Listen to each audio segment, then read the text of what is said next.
이번에는 널과 널로 인해서 발생하는 널 포인트 익셉션에 대해서 알아보도록 하겠습니다. 널이라는 거에 대해서 한번 보도록 하겠습니다. 이 널은 뭐냐면 기본 타입은 아니고 참조 타입이 변수를 선언할 때 초기 값을 줄 때 내가 여기에다가 이제 어떤 초기 값을 줄지 정하지 않았을 경우에 이제 사용하는 게 요 널이에요. 그래서 기본 타입 같은 경우에는 int i는 0 이렇게 초기 값을 주면서 변수를 선언한 거죠. 그러면 0이라는 값이 꼭 i에 이제 들어가 있을 필요는 없는데 어떤 값을 줄지 이제 정해지지 않은 상태에서 그냥 변수만 선언하고 싶을 때 0이라는 값을 그냥 이렇게 줬어요. 그리고서 뭐 그 다음에 값을 뭐 10으로 바꾸고 싶다 그러면 i equal 10 이렇게 바꿨죠. 요 널이라는 것도 똑같아요. 참조 타입에서 참조 타입 변수에 어떤 값을 넣으면서 이제 초기 값을 주면서 선언을 하고 싶을 때 어떤 값을 넣을지 정해져 있지 않을 경우에 우선적으로 이 널이라는 값을 넣어주고 그리고 그 값을 이제 변경을 해서 사용을 하면 돼요. 그래서 이제 참조 타입의 이런 초기 값으로 이제 널을 사용하는 경우 string name equal 널 이런 형식으로 이제 사용을 하면 되는 거죠. 그리고 이제 좀 눈여겨볼 게 스트링 같은 경우에는 참조 타입이라 그랬어요. 그러면 우리 이전에 뭐 여기다가 스트링에다가 데이터를 넣을 때 존 이런 식으로 넣었죠. 데이터를 저장할 공간에 마련해 놓지 않고 그냥 존이라고 하는 문자를 넣었어요. 그리고 데이터 참조 타입에서 데이터를 저장할 공간을 마련하는 방식은 new라고 하는 키워드를 써야 되는데 요거는 그렇게 사용을 하지 않았어요. 이유는 뭐냐면 스트링 같은 경우에는 되게 많이 사용이 되기 때문에 그렇게 사용하면 좀 불편해서 이런 방식으로 또 사용을 할 수 있게 만들어 준 거예요.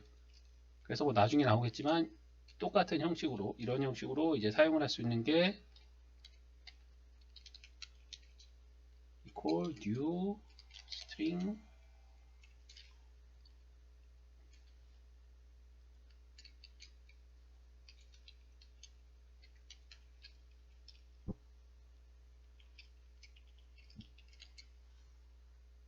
이거랑 이제 똑같아요.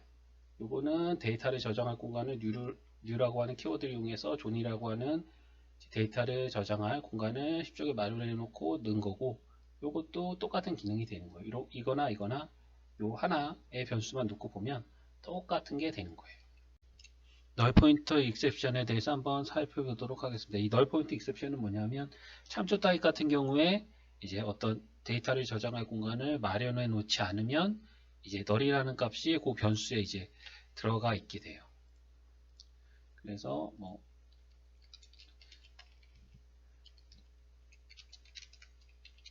name은 널 이렇게 한 거랑 똑같은 거죠. 참조 타입 변수를 선언을 했는데 데이터를 저장할 공간을 마련해 놓지 않은 상태에서 이 변수를 사용하면 널 포인트 익셉션이 발생을 해요. 그래서 이 널 포인트 익셉션 같은 경우에는 참조 변수가 널 값을 가지고 있을 때라고 그랬죠. 그래서 이렇게 널 포인트 익셉션이 발생을 하면 이 널 포인트 익셉션이 발생하는 변수로 가서 이 변수가 이제 여기서 보면 str이 되겠죠. str이라고 하는 변수에 데이터를 저장할 공간이 마련되어 있는지 없는지만 확인을 하면 돼요. 그래서 요거는 이전에 배열에서도 봤었어요. 배열 변수 선언할 때 널이라는 값을 넣어주고 이제 요 널이라는 값을 넣어준다는 건 int array에 데이터를 저장할 공간이 없다는 거고 그 상태에서 요 배열 변수를 사용하면 널 포인트 익셉션이 발생을 한다 그랬어요. 그래서 이 널 포인트 익셉션 요거 되게 많이 자주 발생을 하는 거예요. 그래서 참조 타입 변수에 데이터를 저장할 공간을 마련해 놓지 않고 사용했을 경우에 나타나는 익셉션이라고 보시면 돼요. 이 익셉션은 예외예요, 예외. 뭐 하나의 뭐 에러 뭐 그런 식으로 생각을 하셔도 돼요.